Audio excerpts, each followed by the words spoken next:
This is Eti Osa local government area, Ibuefon, Lagos, where the ad hoc staff who had been engaged ahead of the 2019 general election gathered early in the morning for the commencement of the polls. But then on getting here, they were disappointed because the electoral umpire, the Independent National Electoral Commission, had postponed the election just 5 hours before it was meant to commence.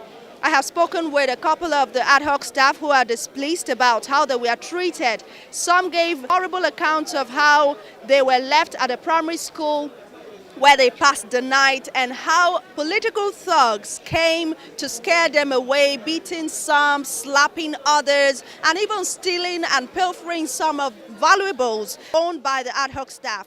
That's the kind of experiences that they had to deal with over the night.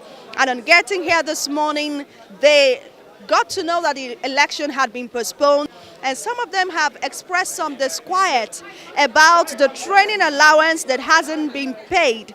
Some actually went for the training and they were promised the stipend, the training allowance, but as at the time of filing this report, INEC officials are telling them that they won't be paid the stipend because their names were not on the manifest list.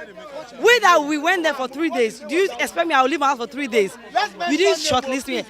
She's citing an example that if we go for exam, that if they didn't take us for the exam, we will kill them. What kind of rubbish example is that? They should be telling us that. Give us our if you know you Mrs. Folayemi, give us our money. We need our money. When we went for the train, they didn't use the list. They just shot. We see a queue there, and that's for some ad hoc staff whose names are on the manifest list. An official of the Independent National Electoral Commission is reeling out names and giving them the training allowance, and that's just for those whose names are on the manifest list.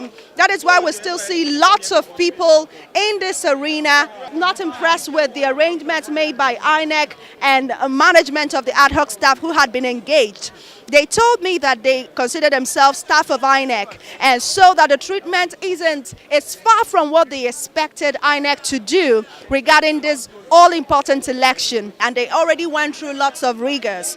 This ad hoc staff are optimistic that INEC would still live up to the expectation and pay them the agreed sum for the conduct of the presidential and National Assembly elections.